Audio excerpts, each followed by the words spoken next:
Welcome to another episode of Good Teams Win, Great Teams Cover. We're back with our Week 10 preview of the NFL. We're over halfway. The running starts here. We've got a Germany game this week. The NFL returns to Munich, with a fantastic game. And then we've got some big matchups the rest of the way to round out Week 10. We'll be going through our best bets for the TV games. Our fourfold draft challenge continues. Fourfold challenge continues. Our ATS picks. We'll be talking Fantasy Gameday top tips, and then we've got a fantastic guest. We've got Mark from the ATL Falcons UK group and podcast joining us, and we're going to chat some Falcons, Falcon Saints, and Mark's going to tackle the fourfold challenge as well. Byron, Joe. Week 10, we're halfway there, as Bon Jovi would say. We're living on a prayer. I didn't want to sing that, but it just kind of happened. How are you feeling heading into the second half of the season? Getting there, dead or alive, so it's going. Dallas more one than the other, sadly. Yeah, I can't think of any more Bon Jovi puns, I'm afraid. So you just didn't do the next line. Okay, what's the next line? I don't know. Joey used to work on the docks. The unions on strike. Da, da, da, da, da. Oh, yeah. At least that wasn't the question when that was number one or something in Germany. Something daft like that. Week 10, we're here, second half. It's, flown by, and there's a lot of 2-7 teams, so hopefully we'll see some of them eliminated soon and just concentrate on the fun ones. But the Germany fans have, someone must have done something wrong for them to get them two teams. I do feel sorry for them. They know what they did wrong. But yes, plenty of people heading to Munich for that one at the Allianz Arena, the home of Bayern Munich. So you never know, they might just, those are two teams that are just, look, we'll talk about them. Just chains might come off and just fuck it. They've got nothing else to play for. So entertain some people in Germany. Why not? Getting some serious editing this episode, I think, already. Let's start there. The Munich game. Carolina Panthers against the New York Giants. We won't spend too much time on this one, I think, given the nature of the game. Then this is the game that we're expecting it to be when it was announced that these two teams are going to be heading to Munich. Two win teams. The Giants are 6.5 point favourites. 6 point favourites, Joe. That's right, isn't it? Sorry. Giants are 6 point favourites, and the over-under is 40.5. What we're liking in this one, gents? Is the lawnmower too loud outside my window for me to talk? No, you're good. You're good. Cool. It's very loud in my ears, but I didn't know if it was worth me just staying on mute until they clear off because they're really loud, it feels like. I like Malik Neighbors in this game to go off. The Panthers have got no pass rush. The Giants have no O-line either, but I think between the two of them having neither, it might buy enough time for Danny Dimes to find Malik Neighbors a lot. I've bet on him to go over 100 receiving yards and over 6.5 receptions at plus 254. I think it's going to be one of his games. I think Wandale will get his as well. I think Neighbors is just going to... It's what he's done. Do you know what I mean? He gets a lot of catches. He gets a lot of yards. So I think that continues here to this week in Germany. Joe, how you seen the game and what you like him? Joe, you're also mute. This has been a disastrous start to this episode. I do have if Joe's busy, I do have an international game fun fact for you. Shoot. Somebody's O has got to go. These are 2 of 6 undefeated teams internationally. The Giants are 3-0 internationally. They have never lost outside of North America. And that includes a 1994 preseason game in Berlin where they beat San Diego. But they are 3-0 in regular season international games in London.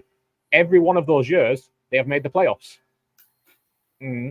Panthers are 1-0 outside of America. Maybe they should be the ones who look to relocate, not the Jaguars. But so someone's always got to go. 3-0 versus 1-0. And the Giants actually played in the first game a regular season game outside of North America against the Dolphins at Wembley. Nice, some great international series facts there. Don't think this is going to be a classic installment in the NFL International Series, but you know what? Hopefully we will be surprised. Joe, after struggling to get off mute, what were your bets for the game? What do you love? My first one is Daniel Jones, 50 plus rushing yards. He got that against the Commanders last week, and at plus 500, I think it's a good price. I think the Giants' offense actually played okay against the Commanders. I don't think they were a disaster. Obviously, them stats didn't look great for Daniel Jones going into halftime, but they were running all over the Commanders, so I think they're going to do something similar. The Panthers are terrible at stopping the run, so I've got a few times I think Jones is going to, they might scheme a few runs for him, so 50 plus yards. It's quite a bit, but that's probably Daniel Jones's best strength right now is his rushing ability, not his throwing ability.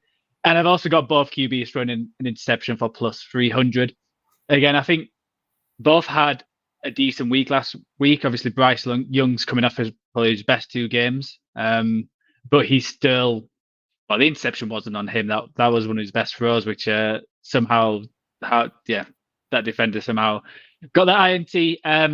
But I think he's going to put it up there for the defense to accept, and especially with this Giants rush defense, I think they're going to be able to put pressure on Young, and he might throw a few grabs the defense. So I think it's going to be it's a strange one. I'm not quite sure because, like you said, it could be a fun one, but it could also be an absolute stinker where there's just no offense and it's mainly defense. But let's hope for the first outcome. Yeah. I mean, I hope certainly it's the case that it is a good game, but I just can't sadly see it. I've gone for a couple of bets in this one. I'm on the under 40.5. It's not surprising. I think these international games tend to be all the. There wasn't. I think did we have a push and over and an under in the London games? Oh no, 2 overs and a push it was in the London games. But Germany has been 3-0 for the under. The under's hit 3 times in the 3 previous Germany games, hitting an average of 29.3 points per game, so under 30 points. So I like the buffer here. I'll take under 40.5. Both rushing defenses are also pretty bad. The Giants give up 142 yards on the ground. We already know about the Panthers, how bad they are defensively. But yeah, the Giants aren't great. Considering they've got some good players on that D-line, they still give up a lot of yards on the ground. Chuba Hubbard's just got I just instantly just go Chuba Hubbard. Chuba Hubbard has just got a 4-year, $33.2 million contract extension. Chuba just got paid, and I'm going to get paid off the back of Chuba Hubbard this week, hopefully. I've gone for the combo of anytime touchdown and over 67.5 rush yards, which is his prop. So just doubling that up to get plus 225. I think Hubbard's averaging 73 yards a game, averages about 15 carries. I think that's enough to get him over the line in terms of his rush prop here in Germany. Typically, again, just with the travel and things like that, I think you just do see run-orientated games, particularly in the first half while teams are settling down. So I think this is one that potentially could hit by halftime. Giants at 6 just seemed too much for me. I think naturally the Panthers played better last week, but the Saints just gained yards on them for fun. So it's a bit, the Saints should have really won that game comfortably when you look back at it, and they didn't. So I was tempted to take the Giants, but just can't trust them. Just cannot trust them to have a clean enough game to win by 6 or to win by 6-7 points. So yeah, I'll take the under and Chuba Hubbard double there over 67.5 yards and anytime touchdown scorer. There was one I wanted to try and get on, but the bookies weren't offering a market on it. Unfortunately, it was supposed to be no touchdowns and exactly 3 field goals each. I feel like the fans are going to be leaving saying 9-9 after watching these 2 teams. And I do have a fun fact music question for you all, if you're interested. Fire away. I have a second one for later in the game, but this is an international special for our German listeners, as was that 9-9 joke. So the Giants, in their last 5 against Panthers, are 4-1 against the spread. The last time they failed to cover the spread was September 22, 2013. So obviously I would like to know, what was the number 1 in Germany that day? What was the number 1 in Germany in September 2013? That's correct, yeah. Fucking hell. You know it. This song peaked at number 1 in 22 countries. So it's a banger. 2013. Is it Gangnam Style? No, I think that was 2012, but that's a great shout. Mm. It also became the most searched on the app Shazam with more than 23 searches by 2018. Joe's just lost the ability to use his mute button. This is a shambles of an episode. Come on, Joe. Was it David Guetta? No, but you're on the right lines, I think. I'll just tell you so we're not guessing the entire day, but I think you're closer with David Guetta. It was Avicii, Wake Me Up. I was going to say Avicii as well. Nice. Yeah, you're close with Guetta, I feel like. So that was the number 1 on that day. So shout out Germany, shout out Avicii, RIP. Fair enough. What a way to finish. Let's move on to the rest of the slate. We've got Commanders against the Steelers. So Pittsburgh Steelers at Washington Commanders as our early game on Sky. It's a great one, I think, this one. The Steelers are 3-point underdogs. That'll be a clue as to where I'm going. And the Commanders are, the over-under is 45. Commanders are 7-2. The Steelers 6-2. That's right, isn't it? Yeah. Because they had a bye week last week, the Steelers. What do we like in this one? I think this is going to be a really, really good game. Totally agree, yeah. I've gone with an instant impact of Mike Williams anytime touchdown plus 360. I think he's going to come straight in as a wide receiver too. And I think, we kind of touched on our trade deadline mid-season awards show. I think he's going to suit their offense really well. I think Arthur Smith and Russell Wilson love that deep ball, the moon ball. Suits Pickens really well. It'll suit Mike Williams really well. I think it just gives them another obvious boost in the passing game, which has been it is one-dimensional. It's going to remain one-dimensional, I think, but gives them an extra element in that dimension, I guess. So I think plus 360 is just a really good price on someone who excels in jump balls. So I like that. Joe, I love your bet here as well, just to kind of cue you up. I think that is an incredible value at plus 170. Yeah, so I've got the final score to be within 6 points either way. I just don't see any team dominating. I think it's going to be a really close game. I think the fact that the Steelers' offense is looking as impressive as it has the last 2 weeks was certainly a surprise when Russ came in. Obviously, he's got to prove it again. I'm not completely converted to think he's back to the old Russ, but he's certainly a lot better than he was the last 2 years. So can he do it against this Washington defense, which we mentioned has got better? And obviously with Lattimore in there as well, I'm sure he'll start straight away and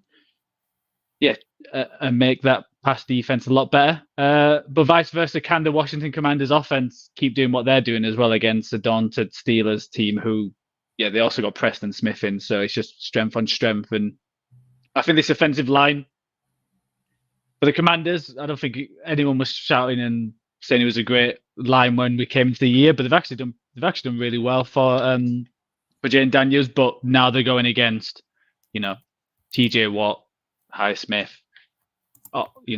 plenty of great pass rushers, and so can they do that again? I think it's going to be a really fun game because even though the Steelers defense are great up front, I think the defensive backs can still get thrown on, and I think they can still give up yards, and I think that's what Jaden Daniels has been doing all year. So I think there's going to be plenty of yards, and if Russ plays like Russ, I can see this being a high-scoring game, but keeping it close for each team. Yeah, I do agree. I think it'll be close. I think this might be one where, obviously, Commanders have been going on such a good run. I think the Commanders struggled finishing drives against the Bears a couple of weeks ago.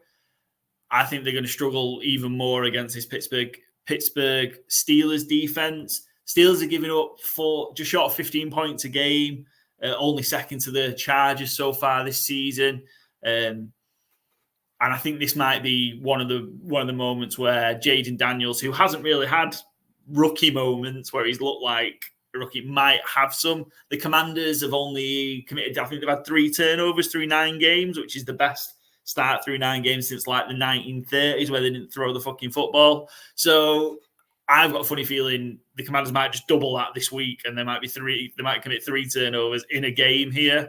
I think this is one you're right to call out the O-line. It has done a tremendous job so far, but it hasn't had TJ Watt, Highsmith and co coming at it. So yeah, I think the Steelers defense wins this game. I think it'd be relatively low scoring. I was tempted for the under, but I've left it, and I've just gone because the Steelers are an underdog. It seems a big number 45 for a Steelers game like this, given how stingy they've been defensively. So that might get added over the weekend. You might be able to catch it on the socials if we do. But I'm just going to take the Steelers +3. I say it every time. I think I've stayed away from sharing the stats on the pod the last few times, but it seems like a good way to do it. Tomlin, 59, 31-3 against the spread as an underdog. 65% of the time they cover as an underdog, and over 50% of the time they win the game outright. Love the Steelers money line here as well, just to win the game. Steelers are 18-12 in their last 30 as a road underdog. Steelers are just a great road team in general. 12-8 straight up and 13-7 against the spread in the last 20 on the road.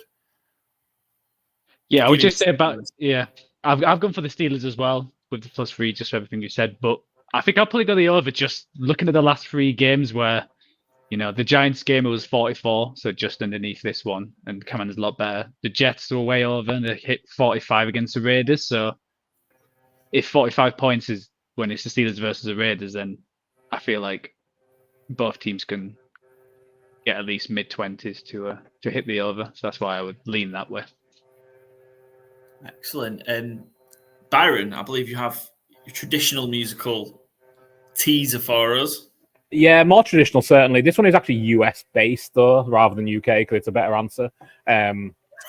So the Steelers are 3-0 all-time against the spread in Washington. Never lost against the spread, but they have lost once, period, which was September 11, 1988, which I think is more our time range, rather than 2013.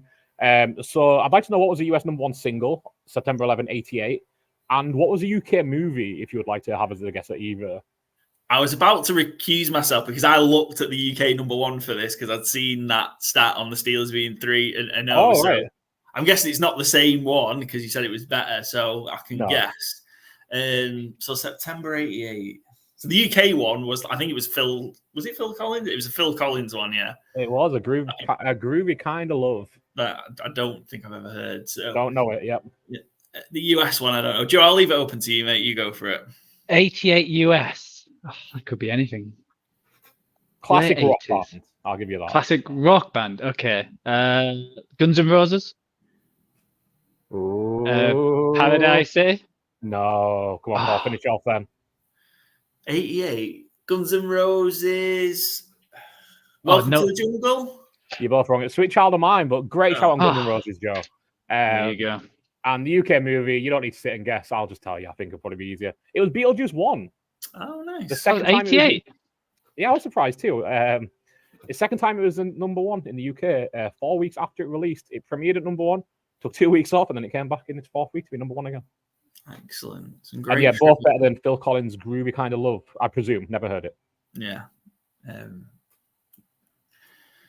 Well, we'll move on. But just before this, Joe, you're leaning to the over. That's where the money is. 81% of the bets and 85% of the money is on the over as well for this one. Steelers, Commanders. So points expected. She just feels odd to me. Late game. Why? I mean, this is the late game because the late slate is terrible. Rough. It's a three game late slate, which is ridiculous. And I hate when they do. It's so annoying. Like, just put one of them games later on. There's plenty to choose from. Yeah. Jets Cardinals better be good. That's all I'm saying. Yeah. I don't think the other two are going to be. Like, why isn't the Chiefs? Why couldn't the Chiefs be in that late slot? Broncos, Chiefs. Why couldn't that be two Western teams? Yeah. I was thinking even. Yeah. It's crazy. Yeah. The groovy kind of scheduling. Anyway, Cowboys. This is going to be rough. Cowboys, Eagles. The Eagles are 7.5-point favorites. The over/under's 42 on this one. Dak, I think, he's going to be out for the season. By the sound, the noises are saying that hamstring injury so bad. It's not just like a standard hamstring injury. It's a tendon that's come off the bone. It sounds horrific. And the Eagles are flying. This just looks like it's going to be a massacre. Which is what you're predicting, Byron. Yeah, I've gone Eagles minus 13.5 at plus 182. Truthfully, I was trying to figure out where to put the line myself. I think this could be brutal. I think this could be. I was tempted at like even minus 21 points, something like. I just think a divisional game like this, Sirianni, the kind of coach he is, and fair play to do it. You want to embarrass your opponents and your rivals. I would do run it. Up the score, yeah. Run up the score on the Cowboys here for the Eagles. Yeah. Saquon Barkley's been going off, and Dallas can't stop anybody on the run. AJ Brown's fit, I think, for the game. Jalen Hurts has been playing really well. Eagles' all line's playing well.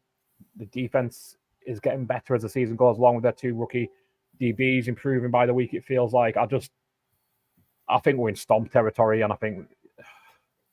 Be interested to hear Jerry Jones on Tuesday, what his radio call's like, I guess, because, I really think this could be a brutal one. I don't see how Dallas compete, especially if CeeDee Lamb misses the game. You're going in with Cooper Rush, Jalen Tolbert, Ronald Turpin, Rico Dowdle. Like it sounds like a preseason squad going up against one of the best teams in the NFC, who will want to make a fool of you. And I don't see how they stop it happening, truthfully. So I don't even know. Has Cooper Rush been confirmed as a starter? Because I've seen some people hinting it might be Trey Lance. And I would rather see Cooper Rush for like having some bit of flaw, because I don't think Trey Lance has one. I think Trey Lance's flaw is the worst quarterback that we're starting on the weekend. And Cooper Rush is, has a level of competence that we've seen in the NFL. Trey Lance truthfully doesn't, which is kind of sad for how he's drafted.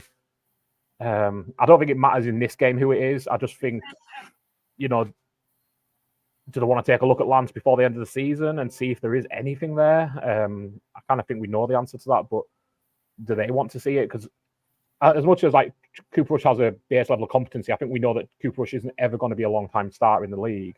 Yeah. So, I mean, do you want to take a look at Lance for the last 7 games and say, hey, maybe there's something here. Maybe we can flip him for a third if he shows something. I just don't know. But yeah, sorry. Did you see if there was a confirmation that'll be Rush? So Jerry on his Tuesday radio slot with 105.3 The Fan certainly suggested it would be Cooper Rush, but they have packages for Trey Lance, so he may come in for parts of the game potentially. So I'd expect it to be Cooper Rush. I think they've gone to him in when particularly when there's been short periods of time Dak's been injured. And he's gone in and he has done a good job. He's managed to keep the offense ticking over. He's managed to win games as well. I'm pretty sure he beat the Eagles in Philadelphia as well. Like, maybe not. It might be him in Dallas, but he's more than serviceable. But at the same time, that was with a really good offensive line, a running game that you could lean on, and then just make.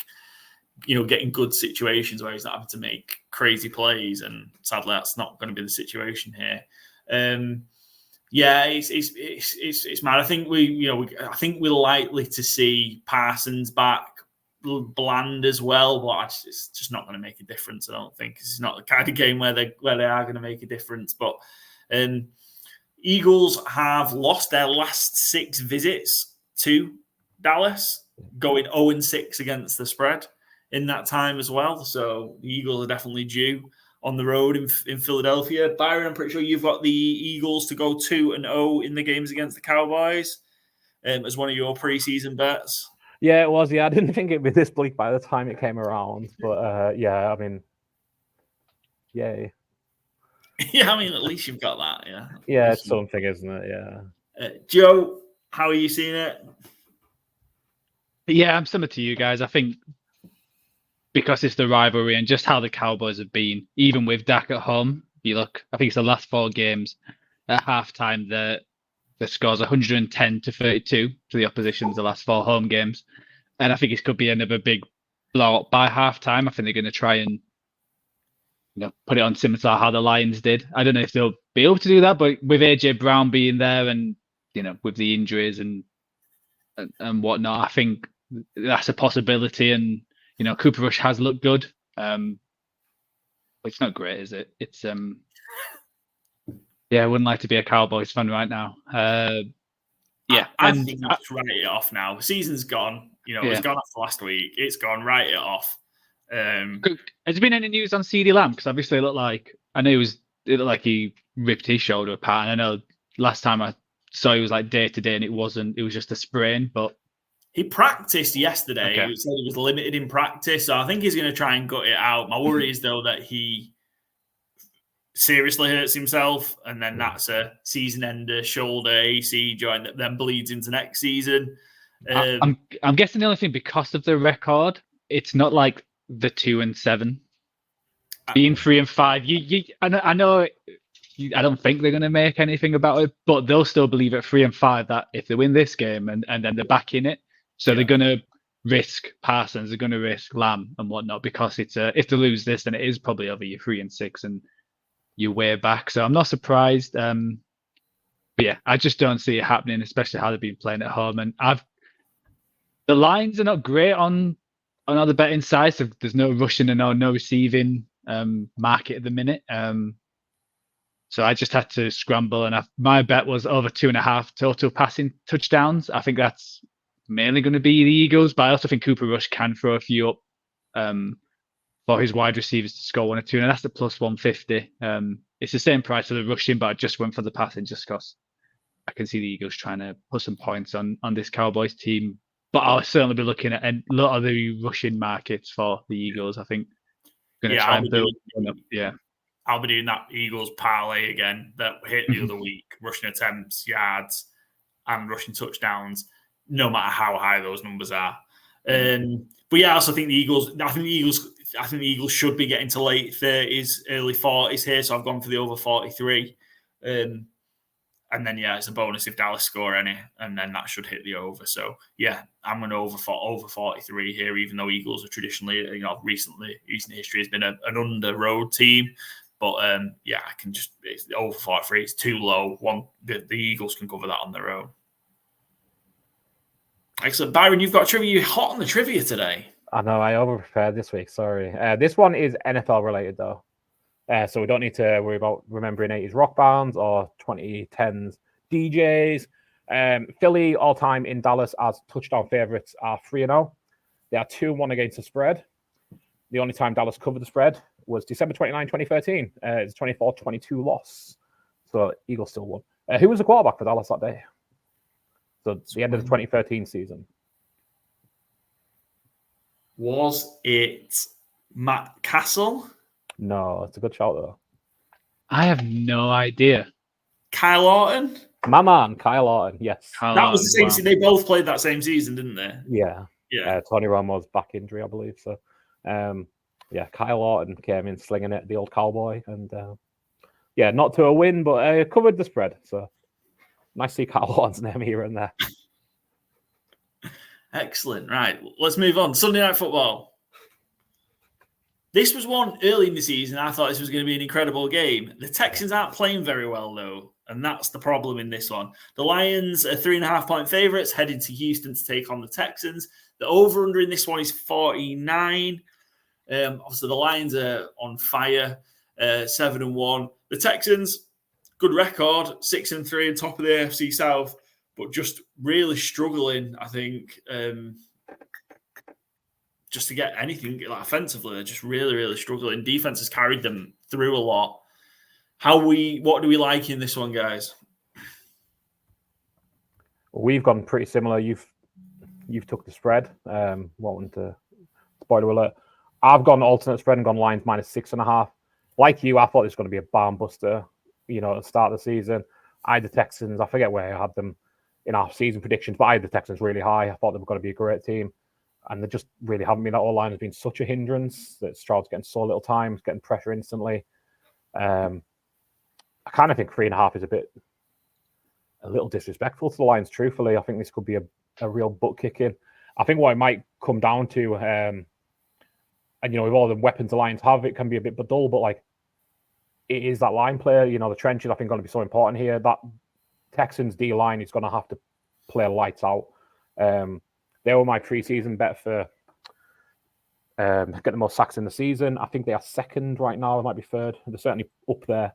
But yeah, Will Anderson is going to have to it's going to have to be one of his games of the season. And it's going to have to be a show out game on Sunday Night Football. Same Daniel Hunter.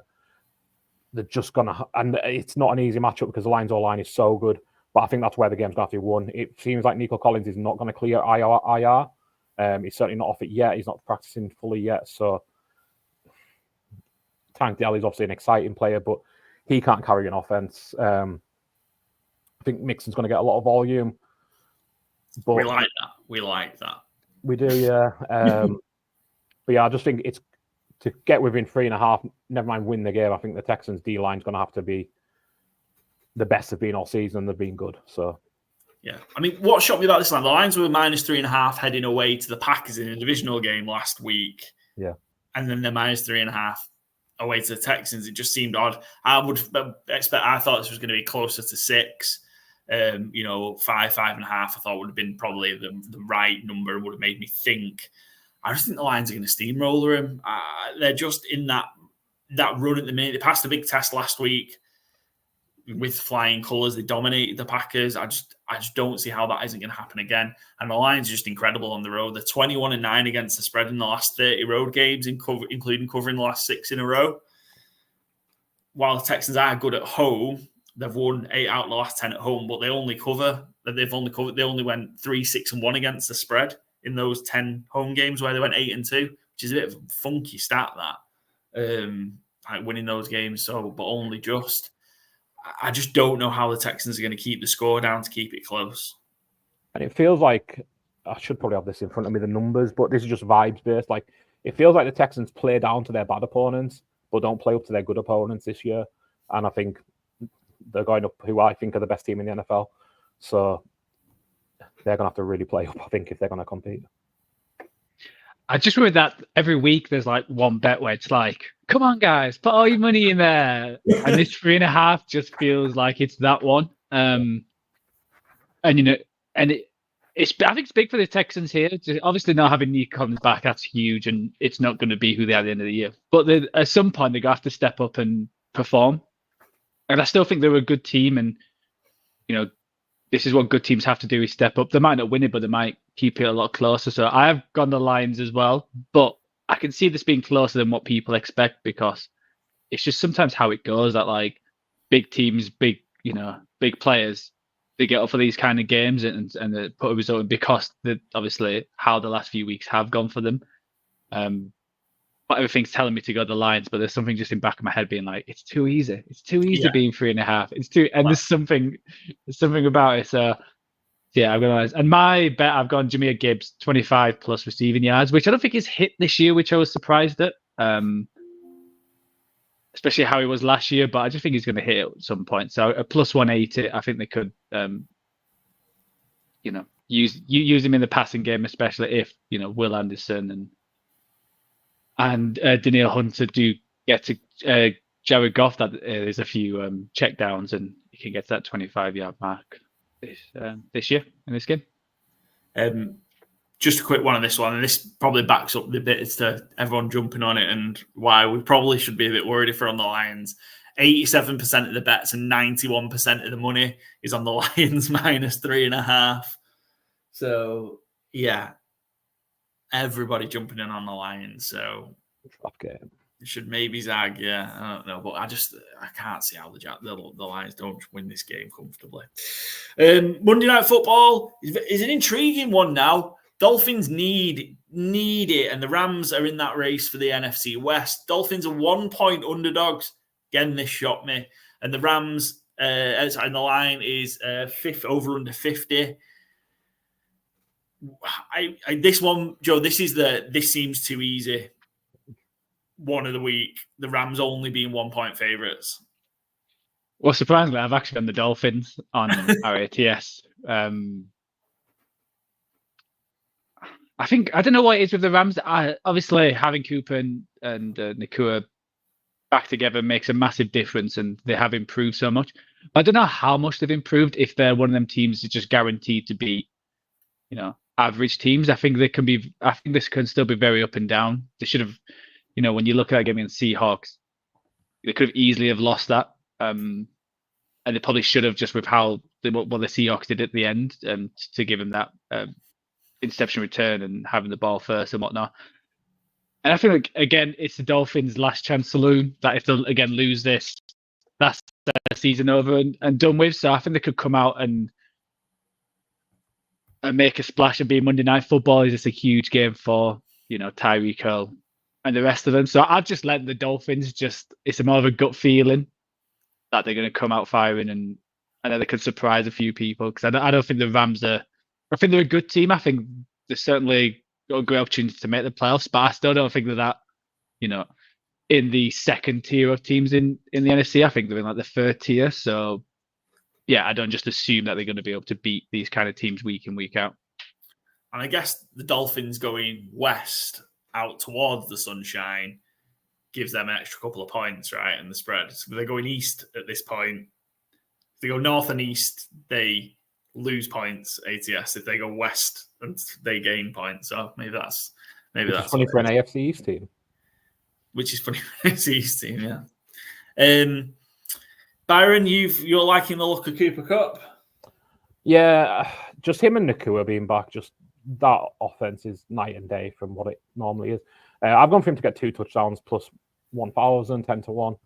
I just think Miami are going to struggle to cover him. And I think they're going to struggle to cover him and Puka, truthfully. But I think it's Cooper's week to shine out. And yeah, like you, I think this is the trap game of the week. But I'm still backing the Rams hugely. I don't understand the line, truthfully. I think this should be a 3.5. Truthfully, I think it should be more than 3.5, but 3.5 would make more sense to me. Mike McDaniel is 2-10 as a road underdog. I know it's going to LA, beautiful sunny California, rather than actual hardened climate. But I think roughly everything we've seen from the Rams, when they're not totally decimated by injuries, they were just a better team 1-53 than the Dolphins. Tua's played well since he came back from his injury. He looks in time immediately. He looked to be not going as deep quickly to Tyreek and Jalen Waddle.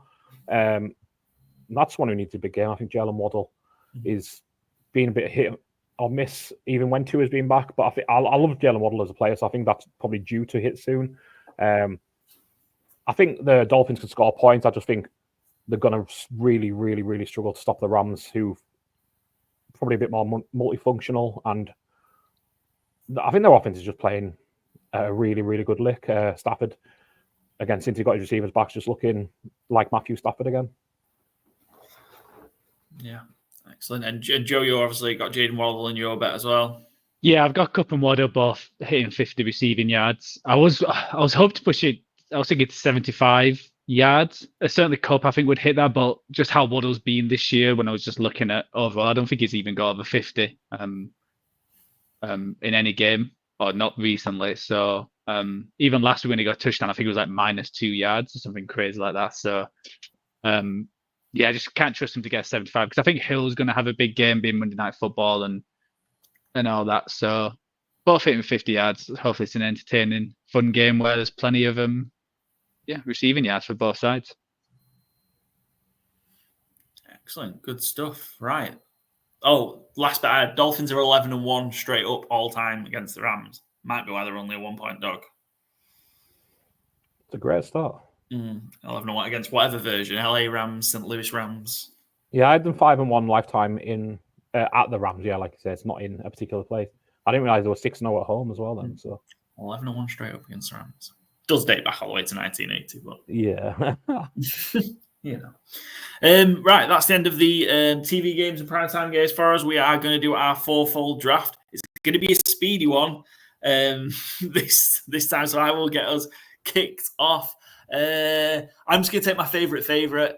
We've just talked about it, Joe, so it'll get things moving. Give me the Lions -3.5. Don't get it, don't understand it. Give me the Lions -3.5 against the Texans. Cool. I'll take a one we've just talked about as well. My favorite.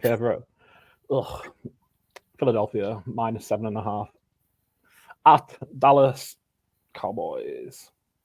Sorry, Joe, a lot of pressure here. Get all your graphics done and make your picks. Yeah, cheers, guys. We've got to be speedy. Someone's got an appointment, so I figured I'd just follow the cue there. I mean, I can talk for as long as you'd like me to about how dismal Dallas are again, but I don't think anyone needs that. Well, Joe, if you make your pick, we can talk about it. Yeah, I'll go. Well, I'll not go for any of the other games then. You know what I am going to do? I'm taking the underdog. I'm taking the Steelers, so that's another game we've talked about. So I'll sort that out in a second. I've taken over. The over and unders are really tricky this week. I don't like many of them. I'm going to do it. Okay, I'm going to go Patriots Bears over 39. As if I've been sniped on the Patriots Bears over. I think that's a great line this week. Just while you're preparing, I'll talk a little for you, I guess. The Pats, I think, are best at running the ball. Drake May is really, really good and really efficient on the ground. The Bears, as we've seen on Sunday against Cardinals, can't stop. I don't know what the metaphor is there, but they can't stop anybody. They can't stop anything. It's like the unstoppable force meets a very movable object of the Chicago Bears rushing defense. I think it's a big week for Caleb Williams, though. DJ Moore walked off the field. We talked about on a play last week. Keenan Allen looks like his granddad, who I don't know, but I presume he can't move too well. And Rome Odunze looks like a rookie, as opposed to like the rookies that hit the ground running. So I think he really needs to get something going. I think if I was him, I'd just be focused on Odunze because DJ Moore doesn't look interested. I did see a follow-up on that. Matt Eberflus said that DJ Moore had rolled his ankle, so that's why he came off the field. But he was in on the next play. DJ Moore explained it as well. So he was in one of the press conferences after practice this week, and he sort of said, he said that I rolled my ankle. I was coming off to that sideline. I couldn't carry on the play, so I just came off. And then they obviously was, asked about, you understand why people are critical and things like that. And his answer was, I just don't care. So, that's not too far off the quote from DJ Moore. So yeah, it was. But then, I think didn't we talk about what he said on the radio as well about has Eberflus lost the locker room? I want to say no. Yeah. It's not good. Doesn't seem like a happy camper, DJ Moore. And I'm again really surprised because he's been such a good camper everywhere. He's not everywhere. He's been honest on two places, but it's a lot of different regimes. Yeah. Sorry, Joe. Do you have any more specifics on the game? Sorry, while we're talking for your pick. No, I think you just said anything. The Bears can't stop the run, and I think Drake Mays gives this team something more. And I think the Bears could possibly put some points, but this Patriots team, so 39, I think it's a low number for. I think both teams could hit 20. Grant, so I'll take my over now because I only had two and you just took one of them, so I don't want to lose my other one on the other turn that I was happy with. And we just talked about the game again. Miami Rams over 50. I just think it's going to be a scoring fest. Good Monday night football game. Hopefully we've got a Manning cast because I really enjoy the Manning casts when it's not celebrity guests. Well, when it's football guests rather than pure celebrity guests. Even Jason Sudeikis was pretty good this week, who clearly knows the game a little. And the stuff with Bill Belichick is always gold because he certainly knows football and he knows how to speak on it really well. So, passing, I think, is the order of the day here. Hopefully, Devon Achane can get a receiving touchdown or 2 or 3 would be nice as well to try and get close to that 7 mark we touched on in the mid-season award show. And I've just realised something as well. Looking for my underdog is I only have one underdog selected in our ATS pick selection this week, and Joe's already fucking taken it. Well, that better not mean you take mine because it's another underdog. Because I only have. You've got. You didn't even take Thursday Night Football underdog. I thought you had. No, I flipped it. So I'm gonna have a real think about that. You've two both taken unders. So over. So I need an under, really, don't I? Under to go on. I will go for. They can't keep hitting overs, can they? Can't keep having shootouts. I'm gonna go. Fuck. No, I'm going to stick. Oh, no, there's no Anthony Richardson. I can't use that theory anymore. I'm going to go Niners Bucks 51. It seems a massive number. I know the Bucks have just been in. They just seem to constantly be in shootouts, but surely that's not going to continue. Bucks are 7-2, over 7-2 in Bucks games. And the Niners, I think, are 5-3. But There's going to be a Baker meltdown game, isn't there? And where they're just going to struggle. And I know the Niners haven't been great so far this season, and it's not a defense, Niners defense of old. And Joe, do we think McCaffrey's back, or do we think he might just be back for next week or the week after? It seems like he's back. He's been practicing and looks like it. So I think they're going to certainly see how he goes. I think how good Mason and whatever his name's blank. The other running back, how they've performed the last few weeks, it makes it easy to not put him in as much. But he's such a big weapon, not just the running side. He's probably one of the best, he's the top 2 pass catchers for the 49 as well. Might be the best one, how he performed last year. So he just gives them that extra dynamic, and they might just chuck him in for more red zone kind of plays. So yeah, coming off a bye, this is Niners season where they always go 4-4, 5-3, and then suddenly just run the table. So I've got the Niners. I can see the under as well, just because the Niners love to kick a lot of field goals. So I'm gonna go under. It just seems a big number, and the books are going to stop hitting these overs soon, aren't they? That's stalled, and I've still not got an underdog, so I'm going to have to go against one of my ATS picks. I cannot believe I've got fucking 12 favourites. So I got 14-1 last week, not against the spread, but winning.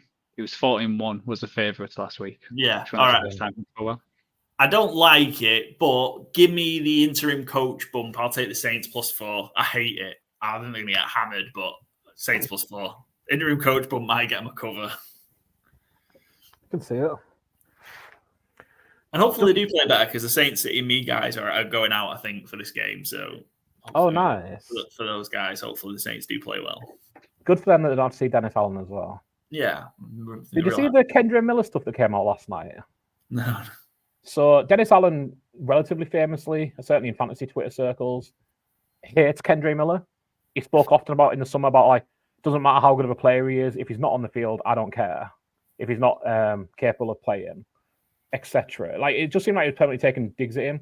So Kendra Miller went on IR as kind of Dennis Allen's last act, and now they're just like, why is he on IR? He's fine. He could play this week, but he can't play this week because he's on IR. So no one seems to know in the building why he's on IR other than Dennis Allen being spiteful, which I think may well get the Saints investigated and might lead to a fine or a loss, probably of late round draft capital, not like anything serious, for manipulating the IR, because you're not meant to go on the IR if you're not injured, essentially. Obviously, it's not there to manipulate your roster. But yeah, and the only way he could get off it, I think, would be if he was waived, which they're not going to do. So Dennis Allen just kind of stinks to the end. Yeah, that was a real panic pick there. I don't mind it though, because I was going to go Falcons, one of the favourites, but then it's that bump I just don't like, and how they hate each other. These rivalries can be a weird games. It's something that might benefit your pick here, and the graphics already ready for you, Joe. I'm going to take the Saints Falcons under 46.5. So we can kind of just combine talking about the game together here. I think again, the new coach bump. The defense hasn't been playing terribly since that Broncos game. I think for the Saints, I think that was kind of like get Dennis Allen out, and now our leaders can maybe get back to leading a bit more. Be interesting to see if the Falcons do try and put a stink on it, but yeah, I think this might be a lower scoring, new coach bump, tighter game than it would have been, I think, with Dennis Allen in there. So yeah, I've gone the under 46.5 as one of my picks. Which leads us to you, Joe. Oh, I'll go for my favourite because I've got my choices in. Yeah, favourite and the unders have gone. There's two to choose from. I'm gonna go the Bills. -4, I think. Mm-hmm. Yeah, -4 against the Colts. I just think they're just a better team than the Colts, and how Joe Flacco played last week. It wasn't great, and I'm curious if it's one of them weird ones where, him coming back in, it's not got that bump as what people expect. And I think the Bills are just a good team. And at 4 points, I expected it to be more, to be honest. So at 4 points, I know they're away from home, but I just see Josh Allen running through this defense because I don't think they're up to snuff as well. So love James Cook here in this game as well. I think there's likely going to be in our Fantasy Gameday team. love James Cook. I didn't shout him out on the thing for later on, but I love James Cook here. I think he could have a huge game. And Buffalo make me nervous because they're only 5-4 ATS so far this season. So that's what's made me a little bit nervous with the Bills. Yeah, should have got the Vikings then, shouldn't I? If I knew that. Yeah. But yeah, I love the running game as well. I just do with Fantasy Game Day coming up as well. I've got Ray Davis as my pick just because I think, again, with how cheap he is, they're just going to run all over him. He's been really efficient, Ray Davis. Excellent. And then, Joe, you need an under? Yeah, I found the under is the hardest thing this week. Tough all week. I'm going to go the Vikings Jags under 45, which I'm not confident in whatsoever. But with the news... Steward's inquiry, if we change the Vikings Jag line to -6.5 earlier because of what was raised, should we be changing the under-over as well to 44? No, because it hasn't gone by 2 points, which we said. Fucking hell. Have your point. Have your stinking point. Well, end of the day, if I win this, but my bet doesn't cash in because it's changed, I'd rather the cash than the win on here. No offense, but So yeah, I'm going Jags and Vikings. Just with the news that Trevor Lawrence being out, and I think it's more that I don't think the Jags are going to score that many points. Only thing what made me worried about this is that the Vikings could put some points on this Jags defense and how Justin Jefferson's been playing. But they're away from home, and 45 is quite a lot. So, is this like wind it down time for the Jags? Do you think? Because I've not seen any. Was it Rappaport that said? I think he said he's unlikely to play, hasn't he? Yeah. So they're not out. So they're potentially giving him a chance to play. Yeah, it felt really weird early in the week as well. It felt like it was a bit up in the air. But yeah, I kind of think it might just be the season's done. Don't risk anything. Which isn't, Which is weird because his job's on the line. So I get that, exactly. But Doug Peterson's job's on the line. So I think it's a bit more than that. I don't think Doug and the rest of the staff. I think if it was like a first year head coach or someone fairly safe, I would understand that. But he's in the firing line, so I think I don't read in too much into that. Cool, Byron, you got your underdog to go. Yeah, the only one on. Oh no, I actually have the Thursday night underdog as well, but I'm going to Cardinals +1. I think they were -1 when I actually picked them, but they've moved to +1. So obviously, if I was taking them at -1, I'll take them at +1. It's basically the same thing, really, isn't it, for all intents and purposes? Unless we get a tie, in which case I will sneak a win, take my stinking point. I just kind of think they've been playing so well. I think they've been playing better than the Jets. I think maybe, again, full roster, they might not be as talented as the Jets, but I think they're really well coached. I think they've been playing really well. They're division leaders, which feels really weird. But yeah, I think Cardinals might end up being one of the stories of the season if they continue as they are. And I think great chance to get a win here. Jets traveling across the country. Aaron Rodgers celebrating RFK getting into office in one way or another. So he might have had a week off. I might be ayahuasca-ing as we speak. So yeah, take the Cardinals +1. And I'll just let you know, it's even gone out to +1.5. So even better odds now, which I don't understand. I'm not quite sure where this is coming from. I was surprised that it changed to begin with. So yeah, I'm not. Yeah, Jets. The Jets have had a mini bye as well. I'd like flip it, yeah. But to flip completely, and the Cardinals won the last 3 against good oppositions. I was surprised, but yeah, for 1.5 now, it's even better for your odds. Right. Yeah. I know James Conner's been banged up as well, hasn't he? And obviously he's been a big part of that offense. I think he's been practicing this week. Right. No need for negatives. Sorry. Right, I need to make this quick, this pick and then drop off. So I need an over, don't I? Yes. And you think when you picked them 2 rounds ago, I'd have had plenty of time to have this one ready. I'm just going to Eagles Cowboys. Eagles will probably cover this on their own. So Eagles Cowboys over 42. I backed it over 43 when I've got it today. So yeah, when you cut the lines, Joe, it was 42. So I will take my stinking point and have Eagles Cowboys over 42, and all likelihood the Eagles will cover it themselves. Yes, that's our four folds. Joe's at plus 1291. Byron's at plus 1200. Mine will be similar, plus 1200. I thought. I was going to say, you need to go and talk up the benefits of Jonathan Mingo, right? Yeah, I mean, hopefully he scores 42 points on his own. Him and Cooper Rush.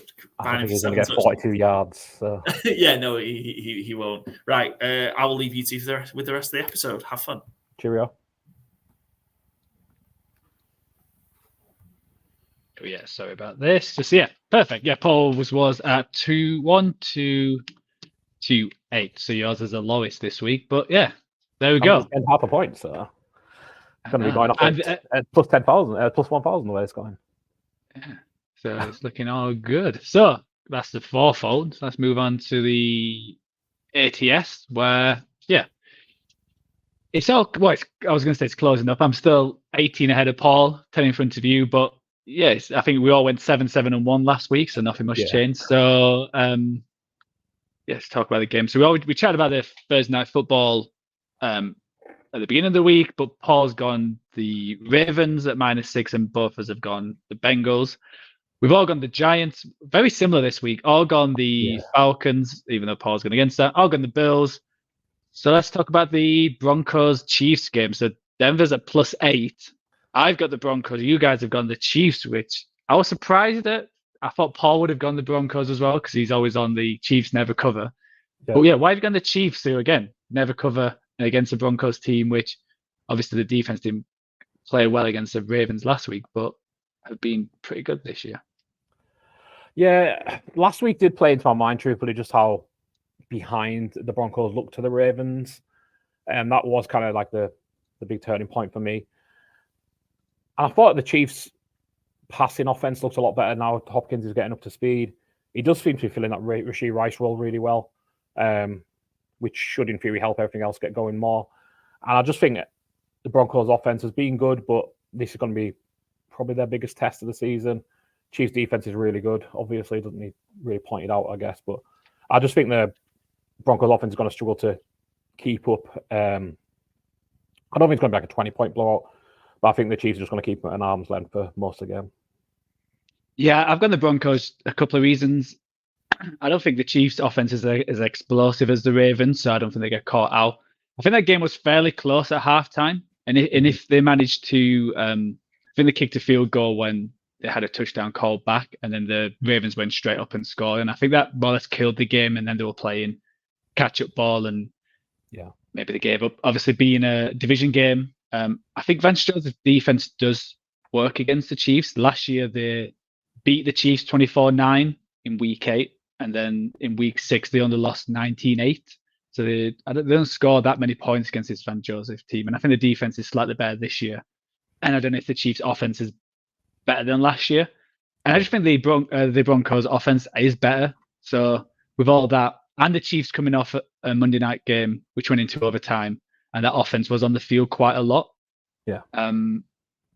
If that could work in the Broncos' favor, and with 8 points, I think if it was like 5 or 6, I may have lent the Chiefs, but 8's quite a lot, and I just don't see the Chiefs blowing teams out this year. I just see them winning them by 3 to 7 points most games. They didn't cover on Monday. Obviously, that was a 9-pointer, right? Yeah, and I think this Broncos defense is better than the Tampa Bay's defense. So should be a fun matchup though, with Hopkins versus Satan, and see where everything else goes. And Bo Nix doing what he's doing. So we're all going the Minnesota against Jacksonville, which we touched on with Trevor Lawrence. This was at minus, was it 4.5 or? Yeah, it just moved 2 points so far. Yeah. I'd be curious if because like we said, if Trevor actually plays or not. It's one of them weird ones where it doesn't look like he is. I was tempted at 4.5 when it was Lawrence. Just kind of on that like weird. I don't think the Vikings are as good as they've been, which feels a bit oxymoronic. But I don't know. I feel like not necessarily the wheels are coming off, but I think it was going to be a bit of a shootout kind of game, and now maybe less so. But we'll see. Yeah, I agree. I feel like the Vikings could be similar to what the Jags were last year when they started off hot, and you thought, this team's serious contenders. There could be a number 1 seed, and then they just drop off and probably come back to where they were. I think they're slightly better than them. I don't think they'll miss out the playoffs, but still, I don't think they're as good as the 5-0 record when they started, and I think it could be a tight game. We've all got the Bears, which feels dangerous. Yeah, dangerous. There's a few of these where we've all got the same. And I'm like, oh, I was hoping someone would go the other way just to make it feel a little bit better, but yeah. But no, me and Paul's gone the Steelers. You've gone the Commanders. We talked about that. All of us have gone for the 49ers. Again, I thought you or Paul might go the Tampa Bay just because how the teams have been playing. But hey ho. The next game we haven't touched on, where the Titans are 7.5 points underdogs, and they're traveling to the to LA to play against the Chargers. Again, it just felt a lot of points for a team who's averaging 19 points a game to win by 7.5. I know defense has played well, and it could all happen, but again, 7.5 just felt a lot for Chargers offense, which is definitely improved the last few weeks. But yeah, I struggled with this one, and I said I'll go with the Titans with the points. Definitely understandable. I struggled with this one as well. I'm not sure what the Titans are doing at quarterback this week. It seems like they might be going back to Will Levis, which I don't really understand. And Callahan had said they were a better offense. If Will Levis comes back in, he'll be returning to a better offense than when he left it. But it's like, well, the only thing that's changed since then is that he hasn't been in the lineup and they've got rid of DeAndre Hopkins. So I don't think there's been addition by subtraction. Mm-hmm. So it almost feels like the offense is better because you haven't been in it. And yeah, I'm kind of banged in a big spot this week if Mason Rudolph doesn't go in our fantasy league, because I have 4 QBs and 3 of them are on a week 10 bye, and the other one is Mason Rudolph. Oh. And I didn't realize we have a setting in our league where you can only roster 4 quarterbacks. So I went to try and add Cooper Rush off waivers on Tuesday night or whatever it is, and it was like, yeah, you need to drop. I was trying to drop Kendre Miller, and it's like, no, you need to drop a quarterback. I'm like, why? I want to, And I looked in the league settings, and you can only have 4. And I thought, even as commissioner, I'm not going to ask to push a rule change through at midnight on Tuesday when waivers run in 2 hours, because A, people aren't awake, and B, that's not how we do rule changes. So that sucked. I was like, I could drop Mason Rudolph, but I think he's going to start. And then it turns out later in the week, it looks like Will Levis is going to start. So not that everyone wants an update on my fantasy team, but I was frustrated by it. So yeah, I think this could be a closer game. I'm just a bit nervous about that Titans offense. Tony Pollard seems to be on some kind of maybe not a snap count in game, but they're resting him between games, which doesn't bode too well for how he's going to play the rest of the season, in my opinion, if he's already been rested in week 10. And I just think the Chargers are kind of pushing on and getting better as the season's going along. So yeah, it was a close one, this one, though. I was tossing on it as well. Yeah, I agree. I understand why they're putting Levis in, just because they are 7-2. I'm sorry, 2-7. If it was 7-2, then obviously being 2-7, you sneaked out a win last week to get off that number 1 spot. This season is to make sure, is he a quarterback for next year? I don't think he is. I think they probably already know that, but you might as well just test that, because I don't think it's not like the Colts situation where they've got a chance to make the playoffs and do something with that squad. It's just a bad squad all around. So why not chuck in the guy you want to just test out and be 100% sure? Because Mason Rudolph's never going to be a starter going forward. So why not check out Levis and plan for next year if he's not the guy. The Jets and Cardinals, we mentioned that's flipped. Me and Paul went the Jets. I was liking it when it was more +1 with the Jets, but I just stuck with them against the Cardinals. And again, this was more of a feel and more of a like, the Jets going to win to get back into this season. Yeah. But that can also go terribly wrong, because it is the Jets, so I'll not be surprised. But I think the Cardinals have probably been the better team this year, but I can see the Jets sneaking one out.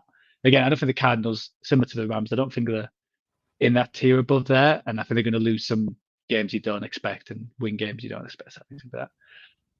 Unsurprisingly, we've all gone the Eagles, -7.5 against the Cowboys, on the Lions against the Texans, and I'm the one taking the Dolphins against I put LAC. It should be LAR against the Rams in LA. So 2 games in 2 days in for Los Angeles, and again, that was just because I think the Dolphins are going to win. I was hoping they would have, like you said, I was surprised it wasn't +3, and that would have made it a lot nicer. But yeah, we'll go with that. So that's our ATS. As always, you can check all these out on Instagram and all our other bets. And follow us on GTW_GTC. On other social medias, you'll see our bets for tonight's game. obviously you'll be hearing this tomorrow, but for like the Germany game, Sunday games, and everything else. So follow us across all platforms: X, Instagram, TikTok, the blue one what Byron's just set up. Blue Sky. Blue Sky, there you go, to see all our weekly bets. So let's move on to Fantasy Gameday, which is, it's a great app. Obviously, me and Byron can't use it for not being in the UK, but if you're in the UK and love all this kind of stuff, get on board. It's awesome. They've got plenty of games now. We normally just talk about the 750 games, but they've got a £5 game, a £25 game, I think, and a few early games and a Monday night game. So they're doing great. They're expanding it. It's taking over. And if you sign up, you can use our promo cover, and you'll get basically you get extra game once you place your first one. So you can either use it during that week or the week after, or do whatever you want with it. So here's our suggestions for the week. We normally give 3 and we think these are going to have big games. So we'll start with you, Byron. Who's your QB for week 10 Fantasy Gameday? I've done Sam Darnold, 5,400. Pretty well priced, I felt like, in this slate. And again, I did do this when I thought it was going to be more shootout-y with the Trevor Lawrence in play. But the Jags' passing defense is atrocious. I think they've given up the most passing touchdowns in the league. The Vikings passing offense, you've got Jefferson, Addison, Hawkinson, all the sons. And I think they're going to be really tough to slow down. My only slight issue, now that it looks like it's probably going to be Mac Jones, is that they might not need to pass as much, which might hinder that upside a little. But I still think Down's a good price at 5,400, even if it is Mac Jones. I don't think Darnold's been perfect, but I think in this matchup, that doesn't matter. I think he can take well advantage of that sloppy pass defense. Yeah, I agree. I like that one. And we'll go with the same price. So Paul's, he's gone for Justin Herbert versus Tennessee at 5,400. I think this is a great one just because I think the last few weeks they've certainly been making more of an effort to throw it and get that. Only thing to struggle with is that Tennessee's defense actually has been decent, especially against the passing. I think I know they were number 1 last week. I'm guessing something similar playing the Patriots. So it's tough. What you guys picked, they were the best value ones. I found it a bit tricky this week, Fantasy Gameday, but I've gone Brock Purdy at 6,400 at Tampa Bay. I just think with McCaffrey coming in, they're going to hopefully score more touchdowns than field goals when they're in the red zone. I think it's not even just his ability on the rush game. I think it's the what he does in the passing game and what defenses have to do when he's in the game that things will start opening up a little bit more for Purdy, and hopefully throws a few more touchdowns against Tampa Bay defense, which has been very up and down, and can sort of get some points. And coming off a bye against a team who play Monday Night Football all the time. So my wide receiver, I went with Mooney this time. I struggle between him and Shakir. They're both at 5,000. I think they're both great value. Both number 2s, while the number 1 is up in the air for both teams, for Drake London and Hooper. But I went with Darnell Mooney just because he's been awesome this year. Obviously won one of our awards, mid-season awards on Wednesday on our podcast. So 5,000 against New Orleans. I think that Saints defense, again, there's been a defense which has the capability of letting a lot of points for the offense. So I think Mooney could be a big game, and they'll be wanting to put some points up against the rivals. So at 5,000, I thought Mooney was a good shout. And I think he's most weeks, to be honest, how he's been playing. Yeah, like I mentioned on our mid-season, he's a fantasy wide receiver 1 this season at £5,000. Is he can boom any given week, and no reason he wouldn't against New Orleans.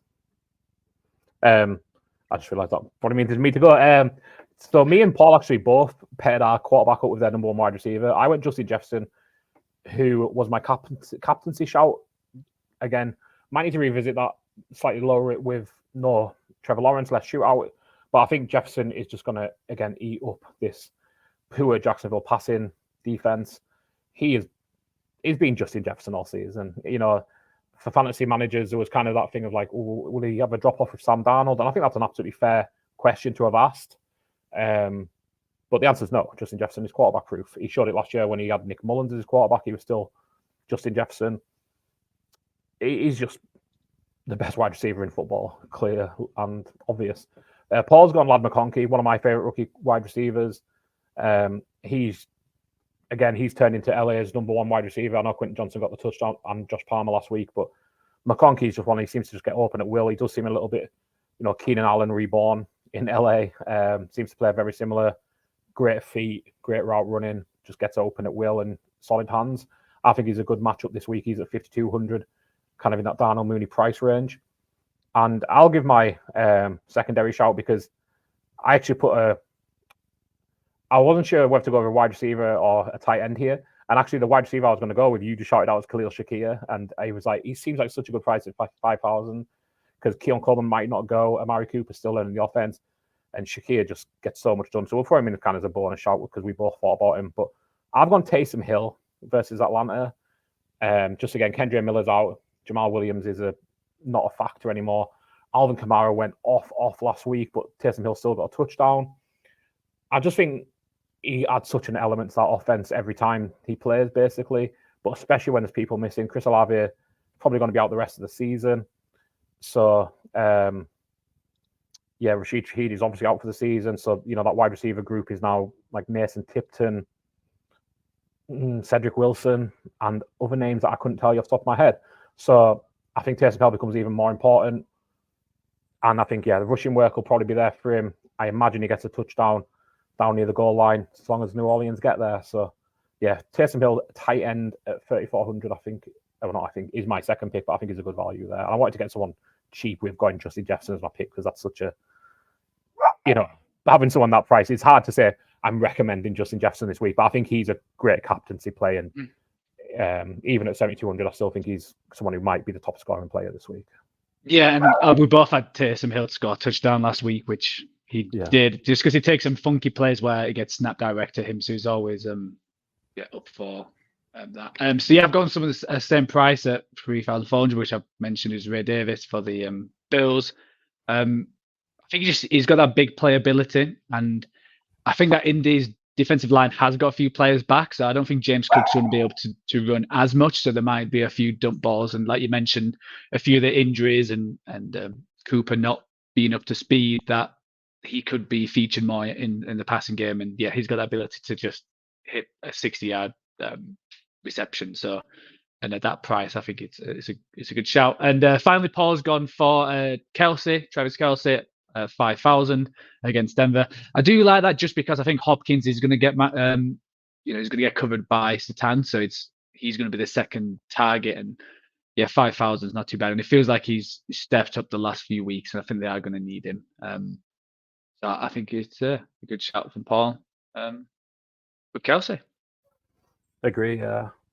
And like we said last week, he got 14 receptions on Monday Night Football, so Mahomes certainly recognizing him once again as, the man to go to. Yep, 100%. Awesome. Well, that's the end of our Week 10 preview. We're going to, with us two anyway, we're going to send it over to Paul now, who is going to talk to our guest, Mark, from the ATL Falcons UK. And he's going to talk all things Falcons and get him to pick his fourfold challenge. So we'll see you on Tuesday for our Week 10 review. We will. Goodbye.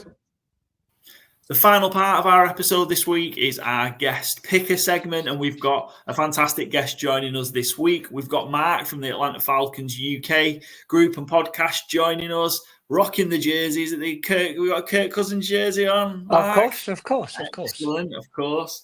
Can't beat a bit of Kirk, and we'll talk about how Kirk's been doing, of course. And Mark, you are part of the Atlanta Falcons UK group and the podcast. First up, tell us about it. How did you guys get going, and where can we find you and get all our UK Falcons news?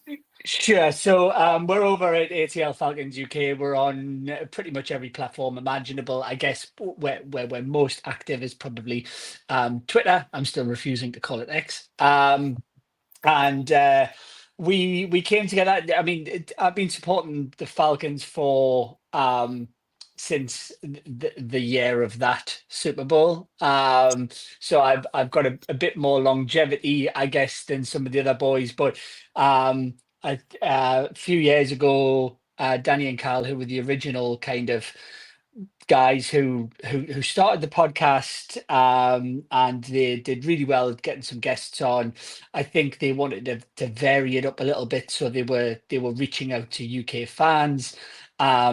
I became a bit of a regular, I guess you could say, on it, because I'm kind of the one that is probably more proficient for my hot takes, if you will. And the boys asked me to join full time, so we have a really good balance. Danny and Cal are very much the kind of the hosts of the show, and Liam and I are a little bit more into college football, for example. So we look a little bit more into the analytics, into the stats and stuff like that. So it's a really balanced show. We've had some fantastic guests on over the years, and the podcast has gone from strength to strength, and hopefully the UK Falcons fan base. Yeah, excellent. We follow the pod, and we obviously we see a lot of the clips that come out. Even though say we're two Cowboys and a Niner.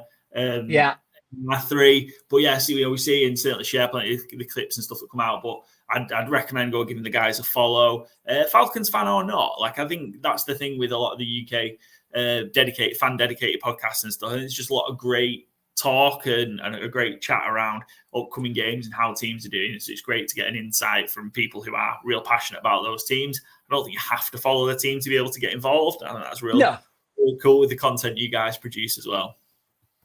For sure, and I think it's testament to how popular the sport has become, certainly over the past sort of 3 to 4 years.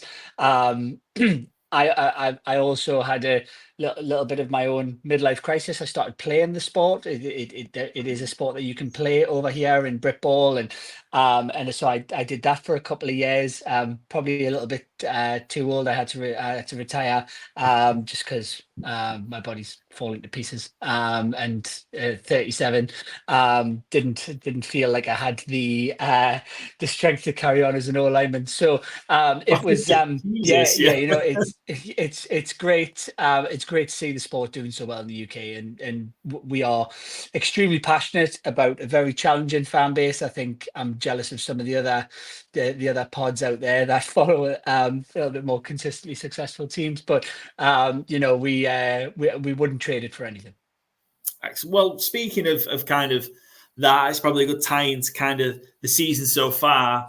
Falcons have started off real. We're at the halfway point of the season. The Falcons are 6-3 so far off a win against the Cowboys, the team that I follow, just this past week. And that looked a lot closer than it actually was. The scoreline looked way closer than the game actually was. 6-3, new quarterback Kirk Cousins, new coaching staff in obviously Raheem Morris, who came over.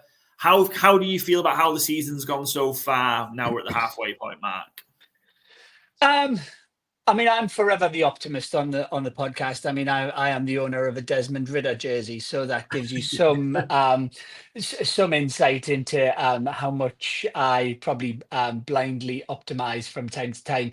I was excited. I think there was a lot of kind of undue negativity with the decision to draft Michael Penix. I think that is going to pay dividends for us. I still kind of stand by that decision, as baffling as it may have seemed to the outside.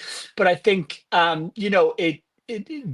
is doing what Kirk has always done, and he is a very efficient game manager. He's not going to fling 40-yarders a whole lot, but what he is going to do is he's going to consistently get you those sort of 10 to 25-yard passes on a regular basis. He's going to utilize the weapons that he has at his disposal. There is a little bit of chaos thrown in there with Kirk. If you have followed the sport for a long time, you know that Kirk can sometimes go a little bit off piste. But we've seen that he's built a great relationship with the offense. That offensive line has remained still fairly consistent. And what more can you ask for? I mean, I think the only thing that I would stand to that I'm a little bit disappointed in this season is nearly every game feels like it goes down to the wire. Nearly every game feels like there's a heart attack waiting to happen. And I have just got comfortable in the chaos. I think it stands out a lot. as a Falcons fan that even in those heart attack moments towards the end of games, you still never believe that they're quite out of it. And that is a quality that I feel like Kirk and Raheem and his new coaching staff have embraced. There are some things that I would like to see improving over the rest of the season. I'm happy with 6-3. I would say we're pretty much, if we win this weekend, we're on the verge of pretty much sweeping the division. And if you win the division, you're likely going to the playoffs. So I certainly cannot complain. The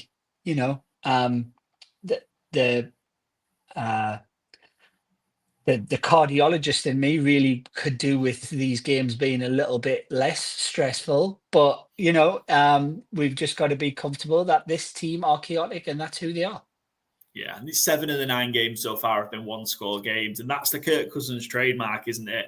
These kind of close games. We saw it in not 2023, obviously an injury with the Achilles injuries, but 2022, with the Vikings, they won 11 one-score games in a mad season. So you kind of get that with Kirk.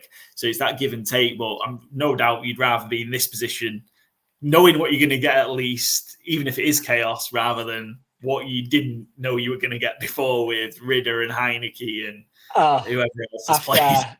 After the 2 and a bit years of the Marcus Mariota, Taylor Heineke, Desmond Ridder experience, just to have a bit of faith that, Kirk knows where to put that ball and he is efficiently doing it, like already a couple of NFC sort of offensive player of the weeks already this season. He's we are past Kirktober now and we are into Kirkvember, which is where Kirk tends to play his best football. So, if we can continue the form that we're in, the consistency that we seem to be putting together on offense, yes, the defense does need to improve, and I think that's to blame more for how tight these games are becoming. But if you pay that kind of money for a quarterback, you want to win in season, right? And so far, his performances certainly can't be argued. Yeah, I mean, you see it in the stats of having the 6 points a game that are off so far this season than they were last season, where it was such a struggle at times. So yeah, for sure, there's definitely been a big improvement. There seems to have been a moment, I think, these last few weeks where Cousins has settled down, especially in terms of the injury he came off it's an awful injury at any time. Never mind when you're on the wrong side. I'm on the wrong side of 30 as well. But when you're an aging player, it's horrible to have that sort of injury. And he seemed to struggle with pressure up the middle. He couldn't move. He seems to have settled down now, which is good. And I feel like there's maybe more. Are you expecting more to come from the offense? Yeah, for sure. I've always said as long as that offense can stay healthy, because I was a little bit concerned at the beginning of the year with the depth of the wide receiver room. But he's making those connections with Kyle Pitts, right? Which is something that no quarterback in Atlanta has been able to do since Matt Ryan. He's utilizing Bijan not only in the run game but in the pass game as well. Darnell Mooney, who I think we all kind of went, "Ooh, that looked like a slight overpay." He's got an unarguable connection with already. And Drake London, I think that Zach Robinson offense of actually using Drake a little bit more in the slot and having him as that kind of yards after catch receiver, which was one of the reasons we drafted him. I still think there is more to come. I think that 2-punch running back combination that we have with Bijan and Algier. I think that it's probably worth pointing out that at the beginning of the season, they were obviously limiting what he was doing to try and protect that ACL. Kirk's at his best when he's on the move, he's play action, he seems to make better reads when he's kind of on that turn, on the run, and making the right decisions, right? So, for me, I definitely think there's more to come. And I if you look at some of our games in the sort of recent past, during those sort of poor quarterback years.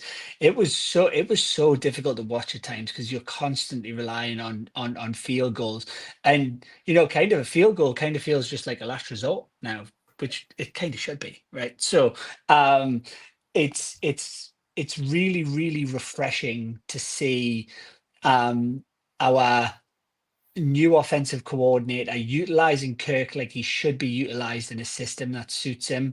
I think those first two games against the Steelers and the Eagles, although we very, very, very marginally won against the Eagles, it just felt like they were being careful about how much he dropped back, how far he dropped back, and how much weight he was putting on that Achilles. And that seems to have been a gamble that paid off. Yeah, I think for sure you kind of get into that point where he's in prime form and that kind of run down the stretch now. I feel that you mentioned here this game against the Saints here in week 10 is huge. I think I agree. If you get to this point and the Falcons win, they've swept the Bucs, they've swept the Saints. There's nothing stopping them winning this division at that point. Just one more game against Carolina to go. Yeah, to go 6-0 in the division, and yeah, you're certainly not going to lose that from there. How far realistically, given kind of where we are at the halfway point, how far do you think the Panthers then? The Falcons can go in 2024? Where do you think kind of they can get to? Well, I think you would probably look at our schedule now and say there's probably a couple of banana skin games in there, but nothing that we would be concerned about, right? So I do think the Bucs are going to continue to be hot on our heels. They have been a lot better than I thought they were going to be at the beginning of this season. So for me, it has to be a playoff run. I would hate it to be just, oh great, we got to the playoffs, one and done. Let's go into next season. And as most NFL fans will be aware of, kind of form and what's happened before kind of goes out the window during playoff football. So at a real push, I would love to see us in that NFC Championship game. But I would at least say the bare minimum has to be some sort of playoff run, and if that ends in the in the NFC Championship game, then I think we can count our lucky stars. And for once, I don't really feel like we are that fearful of anybody, certainly in the NFC. I think you would probably point to maybe the Lions, who look awesome, which is totally fair enough. But again, it comes down to that any given Sunday, right? So I think for me, at least 2 playoff games, but I'd like to maybe push it to 3. Yeah, it's that NFC Championship for sure. I think, like, looking at the Falcons schedule, I'd be shocked if they don't get to a minimum of 11 wins with who they've got left. There are some tough games at the Vikings. Yeah, Chargers will be a tough game because of how well they're playing under Harbaugh and how tough they are. And then they've got the Commanders in week 17. But outside of that, you think they're going to be the favourites in every other one of those games, and they might be the favourite in some of those games anyway. But yeah, I think a minimum 11 win at this point. I have to say, as a Falcons fan, you've all it is embedded in us now. If there is a way to find a way not to get somewhere, the Falcons will find it. So, and that's not me being negative, because as I said, I'm a pretty optimistic kind of fan. But you can bet your bottom dollar that if we can find a way to make it difficult, we will. You've lived it, haven't you? So yeah, it's happened before. So there's a chance it can happen again. Falcons playing the Saints this week, as we've discussed already. The Falcons are favourites, rightfully so. In this game, 4-point favourites going on the road to New Orleans. Are you fearful of the Saints kind of interim coach bump after firing Dennis Allen this week? Our rivalry is a nasty one, and it all comes down to who wants it more, right? And from my perspective, New Orleans are a wounded animal at the moment. Do I see a major upturn because of the coaching? I don't think so. They've traded arguably their better corner. Chris Olave will be out because they've completely misused him over the course of this season. So I think the one thing that you can bet on is Taysom Hill will do what he always does and have his, world class 2 appearances in the season against the Falcons. So I'm expecting him and Kamara to be a problem. Am I concerned about Derek Carr? No. I just think that this is the one game where how we approach it defensively is really going to make the difference. And not to sound too aggressive, but it is what we refer to as hate week. We need to stand on their throats and remind them that we're 6-3 for a reason, and they're 2-7 for a reason. And I'm very confident that we're going to go down the road and make a statement this weekend. But I do take the fact that their head coach obviously had lost the locker room. That can create a big difference mentally. That's why it's up to us to make sure that we remain calm, remain consistent, and let them make the mistakes. Yeah, and I think the Saints have been struggling for sure, and it just seemed to have been spiraling out of control. First time I've lost 7 games in a row since 1999. First time in 25 years. Interesting. Just have a look. The last 3 times. It's been wonderful to see. My missus is a Saints fan as well, so if she's listening to this back, she'll beat this.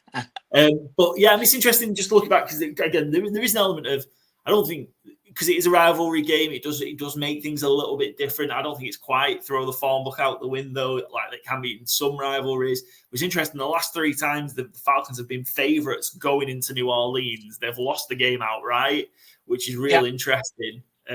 But I just know, I think it's all been factored in. The 4-point favourites, I think it should be more because I think the Falcons are a lot better than the Saints. And I know that, home field advantage in the Superdome, but I just don't think that's quite the case. Once what it once was. So I was expecting it to be maybe 6 or 7-point favourites for the Falcons. And I think that number against the spread is just testament to these, like you say, these 1-score games, and it would again, I'll kind of hark back to it. It would be such a Falcons thing to do after doing so much hard work and grinding out some fantastic results over the past couple of weeks to taint that run a little bit by letting them come back on us. But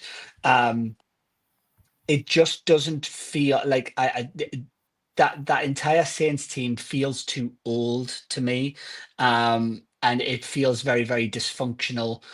And I said this in the first game, if the Saints continue to use Kamara as much as they're using him, then he will not see game 12. I wouldn't have thought, because and he's one of these players, I want to hate him, but you can't because he's just so good, right? So he's going to cause us problems as he always does. But that's up to Jimmy Lake and the defensive guys to make a statement and put them in their place. Yeah, there's potentially an opportunity for this defense to step up and start taking charge of games. This could be a great one to start, just kind of with the difficulties that the Saints have been having recently. So should be a good one. They always are, no matter kind of where the 2 teams are. It's a great rivalry, and they're always good feisty games usually. So it should be a good one. Always has to be.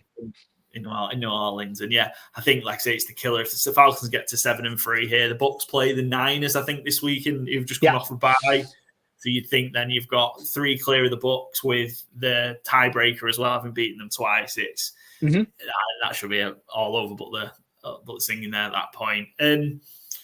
We'll finish off with our 4-fold challenge, if that's okay, Mark. We've asked you to take the mantle on and give our 4-fold challenge a go. We're still waiting for a guest to hit one. It's very difficult. Okay. Let's point that out. It's a 12-1 bet when you put the 4 legs in. It's not easy. We've only hit one between me, Joe, and Byron. So that's 3 a week. for 9 weeks and we've hit one. We've made it a little bit more difficult because we draft the picks. So normally when we do it previously, we would have like overlapping picks and be a bit more successful. But we just chose to make it more difficult because why not? So we've only hit one, and that was me, which is great. But Mark, let's start with your favorite. I've got a funny feeling I might know who it is, but who's going to be your favorite of the week? My favorite of the week is Baltimore Ravens. Nice. Okay. Cool. Normally what happens is the guest picks their own team no matter what, but I like it. Ravens, 6-point favorites against the Bengals on Thursday Night Football. What makes you so sure kind of the Bengals will get the job done the Ravens will get the job done against the Bengals this week? I think the Ravens feel to me like a really, really complete team, and they can hurt you anywhere. I've really not been convinced by what I've seen from the Bengals this season on both sides of the ball, which is a real shame because Joe Burrow is probably one of my favorite quarterbacks playing in the NFL at the moment. I just don't think the Bengals have what it takes to stop the Ravens continuing, and I think the Ravens, although they've stuttered on a couple of results this season, I still feel like they look more poised for an AFC Championship game than Kansas City do right now. So I think this is a game for the Ravens to, again, they're in a tough division. There's absolutely no doubt about it. And I think this is just a good opportunity for the Ravens to assert themselves in that. So for me, Ravens are the favorite all day long. Yeah, no, that's a good shout. Ravens have been playing so well. They went into Cincinnati a few weeks ago and beat the Bengals in a cracking game. I think it was 41-38. So hopefully a repeat of something like high scoring like that would be great for Thursday Night Football. But yeah, I just find it so hard to quit on the Bengals just because like I just can't let it go. And yeah, it's going to cost me through the season. Well, but yeah, I just can't quit the Bengals. But yeah, it's a real shame, right? Because you seen what could be in that season when the Bengals managed to get to the Super Bowl, right? And I remember watching that game with a couple of Rams fans, and the amount of times in that season that Joe Burrow was just getting hit and then still getting up and still putting it on a biscuit. For me, it was such a shame that they couldn't build on that. Yeah, and it just feels like they've kind of been cut adrift. Yeah, just feels like whether it's Burrow being hurt or just kind of just not getting the defense has been a big disappointment, I think, this year because it's been pretty solid.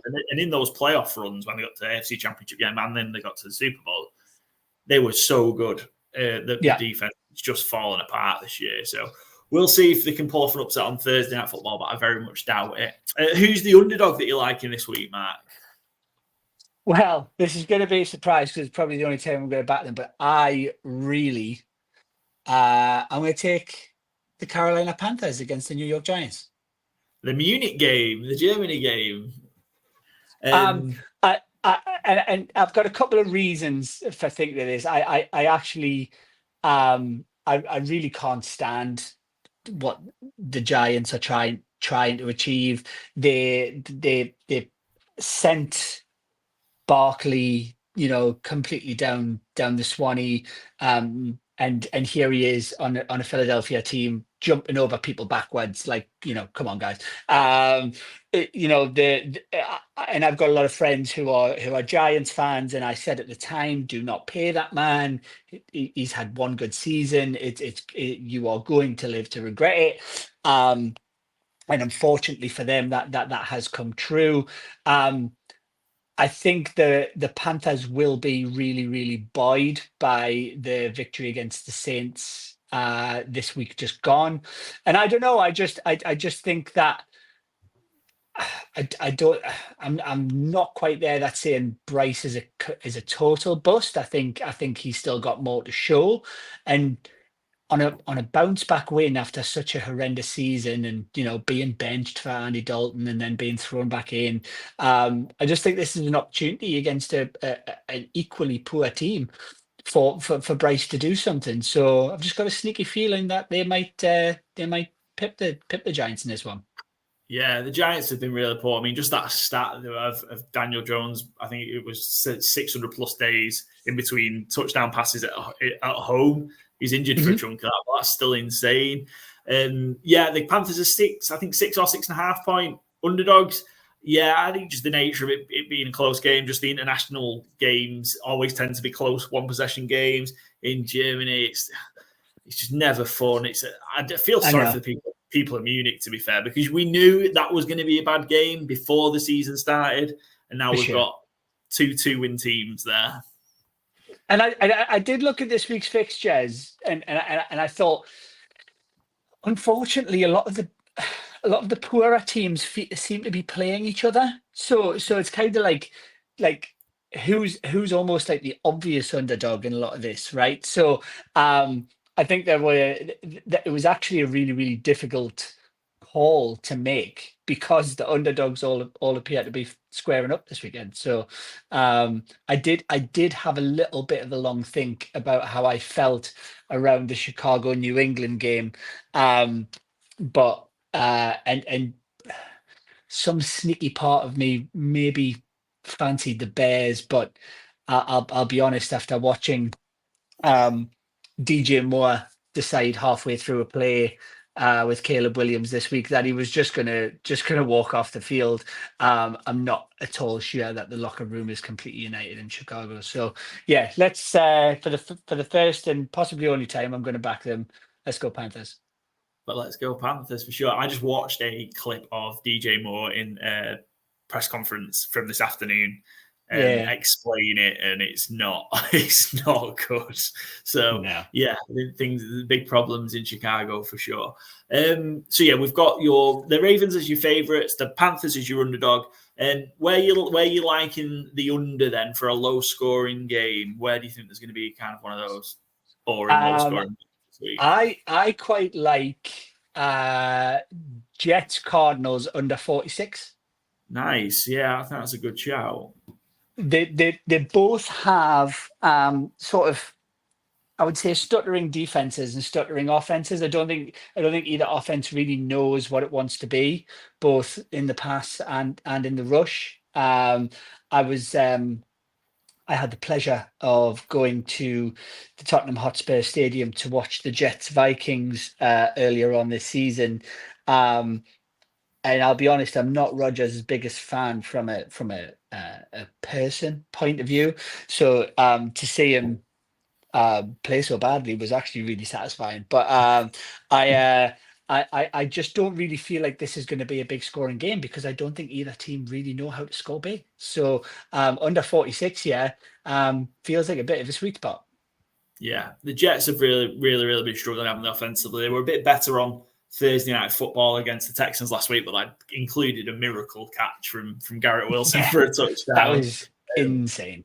Yeah, unbelievable stuff. But yeah, and then the Cardinals can be a bit hit and miss, but they've been kind of scrappy and in a lot of close games. So I agree with that. I thought 46 was a bit too big of a number, but yeah, I like it under 46. Jets, Cardinals, and then the overmark where you go into the points everywhere.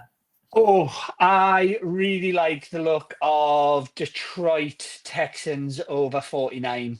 I think it's going to be a slobber knocker of a game.